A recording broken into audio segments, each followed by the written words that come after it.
ces hommes et femmes qui servent l'État, qui servent la République, qui sont dans leur mission régalienne et qui n'ont forcément pas, qui n'ont par conséquent pas de motivation politique, ce sont ces gens-là qui sont ciblés. J'ai dit, ils se sont trompés de cible. Et ça, c'est une chose. Deuxième chose, j'ai dit que c'est inutile.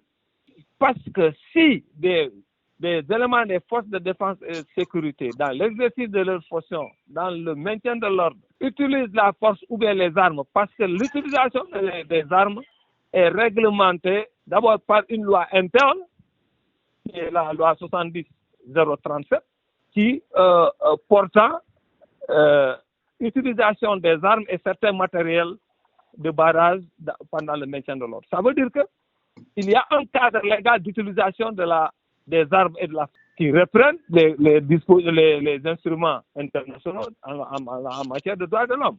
Mm-hmm. Donc, si un membre des forces de défense et de sécurité utilise son arme hors les cas qui sont prévus par cette loi, mais il y a une sanction. Et donc, dans ce cas, vous êtes puni et ensuite, maintenant, vous êtes traduit en justice. Ça veut dire, c'est la même justice, c'est les mêmes magistrats, c'est les mêmes juridictions qui jugent, les civils qui jugent les membres des forces de défense et de sécurité en cas de délit.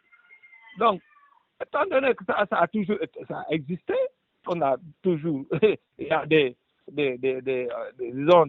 incidents ou bien des bavures, comme on les appelle, qui se passent. Et là, il y a la punition administrative, la punition disciplinaire, ensuite la punition, disons, devant la traduction devant les tribunaux, conformément au code de justice militaire. Donc, c'est pourquoi j'ai dit que ce n'était pas la peine, parce que cette proposition crée déjà des polémiques. On n'avait pas besoin de cette polémique. Si c'est vraiment, c'est le but de rechercher, c'est sanctionner ceux qui sont supposés avoir utilisé les armes. Voilà.